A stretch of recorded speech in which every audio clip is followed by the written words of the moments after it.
बहुत बहुत स्वागत है फ्रेंड्स। आज हम पढ़ाएंगे आपको वस्तुनिष्ठ प्रश्न यानी MCQ यानी मल्टी चॉइस क्वेश्चन, जो कि आपके प्राइमरी शिक्षक बनने के जो सपना है उसको पूरा करने में मदद करेंगे।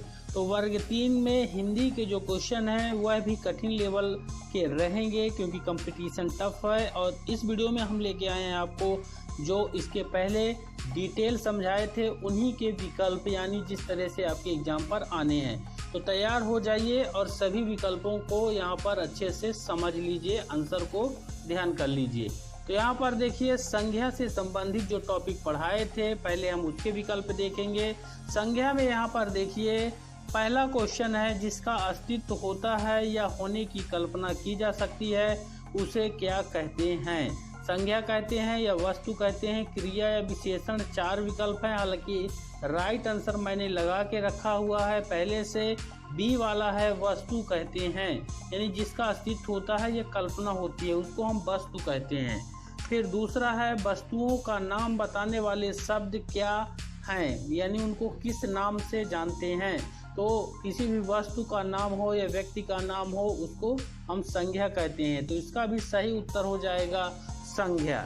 फिर अगला क्वेश्चन है कि संज्ञा के कितने भेद हैं। तो आपको पहले ही बता दिए हैं संज्ञा के 5 भेद हैं। तो यहाँ पर विकल्प में राइट आंसर भी दिया हुआ है, विकल्प नंबर डी 5 भेद हैं। अब इनके डिटेल अगर देखना है तो उसके लिए आपको मेरे चैनल में जाके वीडियो में जाइए और संज्ञा से संबंधित जो डिटेल्ड हैं 5 तरह के ये हैं, जातिवाचक, व्यक्तिवाचक, समूहवाचक, द्रव्यवाचक, ये तमाम जो है भाववाचक, ये 5 तरह के डिटेल मिल जाएंगे और उनके एग्जाम्पल। फिर अगला क्वेश्चन है, कौन सा शब्द जातिवाचक संज्ञा के अंतर्गत आता है। जाति का बोध होता है जैसे कमायनी, सुशील, बुढ़ापा। ठीक, तो ये इनमें सुशील तो ये तो आपका हो गया यहाँ पर सिंगल वाला नाम है, ठीक है ना, व्यक्तिवाचक हो गया। ठीक, कमायनी भी हो गया। और यहाँ पर ये डॉक्टर जो है ये आता है आपका जातिवाचक संज्ञा के अंतर्गत, यानी डॉक्टर।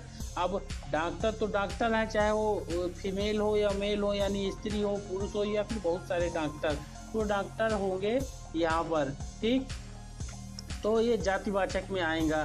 फिर अगला क्वेश्चन है, यहाँ पर क्वेश्चन है 5, निम्नलिखित में कौन सा शब्द भाववाचक संज्ञा के अंतर्गत रखा जाएगा। यानी भाववाचक संज्ञा में जैसे मोहन है, यह तो किसी का नाम है, यह होगा नहीं, यह होगा आपका व्यक्तिवाचक में। फिर नदी है, नदी भी नहीं होगा यहाँ पर, यह होगा जातिवाचक में। अयोध्या है, यह भी किस नाम है पार्टिकुलर शहर का, ये होगा आपका जातिवाचक में। तो यहाँ पर आपका ये आपका हो जाएगा व्यक्तिवाचक में अयोध्या। फिर हरियाली है, इससे क्या है हमारा भाव होता है, भाव उत्पन्न होता है, तो ये भाववाचक में आएगा। डी नंबर हरियाली राइट आंसर होगा। ठीक, चलिए इसके बाद आपको दिखाते हैं। इसके बाद के यहाँ पर अब क्वेश्चन नंबर 6 देखिए। यहाँ पर क्वेश्चन नंबर 6 देखिए, अमीरी, गरीबी, जवानी, बुढ़ापा आदि शब्द की संज्ञा के अंतर्गत आते हैं। ये अमीरी हो गया, गरीबी हो गया, जवानी हो गया, बुढ़ापा, ये भाव से उत्पन्न होते हैं, तो ये भाववाचक में आ जाएगा। यहाँ पर राइट आंसर होगा भाववाचक। हालांकि यहाँ पर दिए हुए हैं बहुत सारे, लेकिन इनसे एक भाव उत्पन्न होता है, राइट आंसर भाववाचक हो जाएगा। फिर अगला है, निम्नलिखित में कौन सा शब्द संज्ञा है। संज्ञा कौन सा है इनमें से, क्रोधी है, क्रोधित है, क्रोध है, क्रुद्ध है। ठीक, तो संज्ञा जो शब्द है क्रोध है, यह क्रोध जो है वो संज्ञा शब्द में आता है, यानी यहाँ पर एक भाव आता है, तो ये संज्ञा में आएगा, भाववाचक संज्ञा में क्रोध। फिर है संज्ञा की रूप रचना के आधार हैं, यानी संज्ञा के रूप रचना के आधार, यानी इसके पहले जो डिटेल्ड आपको बताए थे तो 3 थे, उसमें लिंग, वचन और कारक। इनमें जो है तो संज्ञा इन्हीं से मिलकर बना होता है, लिंग होना चाहिए, वचन होना चाहिए, कारक होता। तो ये संज्ञा की रूप रचना है। ठीक, लिंग, वचन और कारक, ये बी नंबर वाला सही उत्तर। फिर लिंग से संबंधित क्वेश्चन है जो कि संज्ञा वाले टॉपिक से ही यहाँ पर आएंगे कि निम्नलिखित में कौन सा शब्द सदैव स्त्रीलिंग में ही प्रयुक्त होता है। तो इम्पोर्टेंट क्वेश्चन है, स्त्रीलिंग में प्रयुक्त होता है, जैसे बुढ़ापा, हिमालय, बनावट और लड़कपन। ये बनावट वाला जो ऑप्शन है सी वाला जो है ये सही उत्तर है। ये हमेशा जो है स्त्रीलिंग में रहता है बनावट। ठीक, ध्यान रखिएगा। इसी तरह आपके एग्जाम में आपको डाउट उत्पन्न करने के लिए दिए जाते हैं। जैसे बनावट हो गया ये स्त्रीलिंग में। फिर स्त्रीलिंग शब्द कौन सा है? नगर है, ऋतु है, सोमवार है, चैत्र है। तो स्त्रीलिंग शब्द है यहाँ पर ऋतु, ये स्त्रीलिंग है यहाँ पर, ध्यान रखिएगा। ठीक, फिर है पुल्लिंग शब्द। पुल्लिंग शब्द जैसे दया हो गया, घटना हो गया, जड़ता हो गया और बुढ़ापा। बुढ़ापा जो है पुल्लिंग है। तो स्त्रीलिंग और पुल्लिंग के बारे में भी डिटेलेड आपको इसके पहले का वीडियो बना दिए हैं, तो उसको आप देख लीजिएगा, उसमें आपको सब डिटेल मिल जाएगा। तो इसका पुल्लिंग जो है यहाँ पर बुढ़ापा है। फिर है कौन सा शब्द हमेशा बहुवचन में प्रयुक्त होता है?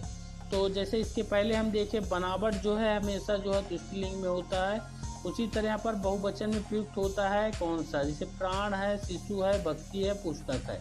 तो प्राण जो होता है वह हमेशा जो है तो कहीं पर भी आएगा प्राण, ये बहुवचन में प्रयुक्त होता है। तो ध्यान रखिएगा प्राण बहुवचन है। फिर गीदड़ का स्त्रीलिंग क्या होगा? गीदड़ का गिदड़िया होगा, गिदड़नी होगी, गिदड़िन होगी, गिदड़ी होगी। ये ध्यान रखिए, जो इसका स्पेलिंग है व्याकरण में यहाँ पर इसको देख लीजिएगा। बड़ी गी रहेगी और दा रहेगा, फिर बड़ी ड़ी रहेगी और नीचे बिंदी रहेगी यहाँ पर गिदड़ी। गीदड़ का स्त्रीलिंग गिदड़ी हो जाएगा। ठीक, फिर जो अगला क्वेश्चन है आपका वचन से संबंधित है।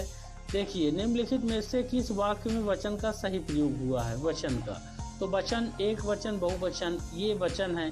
तो मेरी होश उड़ गई, ये गलत है। हमारे होश उड़ गए, उड़ गई, ये भी गलत है, गई है यहाँ। मेरे होश उड़ गए और डी वाला है मैं होश उड़ गई, तो ये सब गलत है, आप जान ही गए।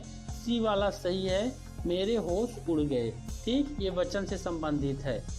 फिर आपके कारक से संबंधित जो डिटेल वाला बताए थे उससे संबंधित विकल्प हैं। जैसे वाक्य में जिस शब्द का क्रिया से सीधा संबंध हो उसे क्या कहते हैं? जिस शब्द का क्रिया से सीधा संबंध हो उसको कहते हैं कारक।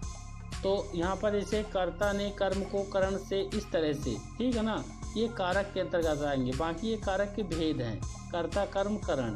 तो कारक से संबंध होता है सीधा यहाँ पर। चलिए इसके बाद अगला क्वेश्चन आपको दिखाते हैं। क्वेश्चन नंबर 16 देखिए, हिंदी में कारकों की संख्या कितना है? तो हिंदी में कर्ता ने, कर्ता, कर्म, करण, संप्रादन, अपादन, ये कारक हैं। तो ये जो है टोटल 8 हैं। तो ध्यान रखिएगा हिंदी में कारकों की संख्या 8 है। ये बड़ा इंपॉर्टेंट क्वेश्चन है। फिर इसके बाद है राम ने बाण से बाली को मारा। इस वाक्य में से में कौन सा कारक है? इस वाक्य में कौन सा कारक है? कारक पूछा गया है। राम ने बाण से बाली को मारा, यहाँ पर राम ने बाण से। ठीक, तो कर्ता ने कर्म को करण से, यहाँ पर देखिए कर्ता ने यानी कर्ता है तो ने आएगा। ठीक, फिर कर्ता ने कर्म को, कर्म वाले में को आएगा करण से। तो इसमें करण कारक है, क्योंकि ये वाला जो अपना है ये सब वाक्य यहाँ पर ये अलग है और ये अलग है। राम ने बाण, फिर ये से आया, बाली को मारा। ठीक, तो इसमें करण कारक होगा, यहाँ पर से लगा हुआ दोनों के बीच में। तो इसका राइट आंसर करण कारक होगा। फिर कारक किसे कहते हैं, इसकी परिभाषा। तो कारक की परिभाषा यहाँ पर 4 विकल्प ऐसे दिए हुए हैं। हालांकि मैं आपको राइट आंसर सी वाला यहाँ पर ये है, जिससे देखिए कारक किसे कहते हैं। तो कारक कहते हैं कि जिससे संज्ञा या सर्वनाम क्रिया से संबंध सूचित हो। संज्ञा या सर्वनाम का क्रिया से संबंध सूचित होना चाहिए, जो क्रिया हो रही है उसका, तो उसको हम कारक बोलते हैं। ठीक, फिर क्वेश्चन नंबर 19 है। क्वेश्चन नंबर 19 देखिए, विभक्ति किसे कहते हैं? तो उसके इसके ऊपर विभक्तियां बताए हैं। तो विभक्ति किसे कहते हैं? संज्ञा या सर्वनाम के आगे लगने वाले जो चिन्ह होते हैं उनको विभक्ति बोलते हैं, ये ध्यान रखिएगा। संज्ञा या सर्वनाम के आगे लगने वाले चिन्ह विभक्ति बोलते हैं। बाकी यहाँ पर देखिए और भी है कि विशेषता बताने वाले प्रत्यय, शब्द के बाद लगने वाले, क्रिया के पूर्व लगने वाले। लेकिन यहाँ पर ध्यान रखिएगा संज्ञा या सर्वनाम के आगे लगने वाले उनको बोलते हैं यहाँ पर विभक्ति। फिर जैसे विभक्ति है, विभक्ति और कारक का कौन सा युग्म सही नहीं है, यानी विभक्ति भी है कारक भी है। तो से करण, ठीक, से अपादन, और इसमें तो केवल जो है तो कारक बसा, इस वाले में ये दोनों में पर संबंध और को कर्म, कर्ता ने कर्म को, तो ये केवल कारक है। तो ये ए बी और डी इनमें केवल कारक है, लेकिन में पर संबंध ये जो है यहाँ पर इसमें ये विभक्ति है, पर संबंध, में पर संबंध, ये जो है तो आपका विभक्ति और कारक दोनों हो गया, ठीक ना। ये जो है आपका विभक्ति होगा, ये जो है आपका कारक हो गया।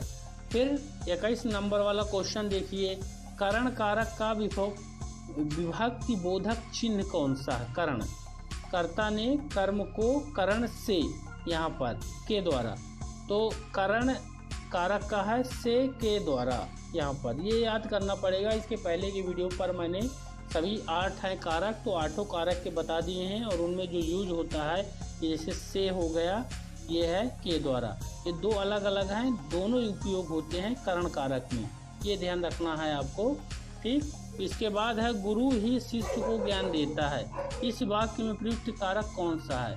गुरु ही शिष्य को ज्ञान देता है, तो आपको वही फार्मूला याद करके रखना है, कर्ता ने कर्म को करण से, संप्रादन को के लिए, अपादन से, ठीक। तो संप्रादन जैसे गुरु ही शिष्य को, तो को के लिए होता है, दो होते हैं, एक को होता है एक के लिए होता है। यहाँ पर गुरु ही शिष्य को, यहाँ पर देख सकते हैं ज्ञान देता है, ये को आ रहा है तो यहाँ पर संप्रादन कारक हो जाएगा। फिर है वह घर से बाहर आया, इस वाक्य में किस कारक का प्रयोग है। वह घर से, यहाँ पर से है, तो से और करण में दोनों में से होता है, तो यह अपादन कारक हो जाएगा। यहाँ पर ये सा में एक मात्रा से लगा हुआ है, ठीक है ना। करण से और अपादन से दोनों में से आता है। फिर 24 नंबर क्वेश्चन है, संबंध कारक का विभक्ति चिन्ह कौन सा है। संबंध कारक का विभक्ति चिन्ह, तो संबंध वाला जो कारक है यहाँ पर, इसके पहले की वीडियो में मैंने कारक के बारे में डिटेल बताया है। तो संबंध का है का, की, के और रा, री, रे, ये संबंध वाले में आएगा यहाँ पर, ठीक, ये ध्यान रखिएगा।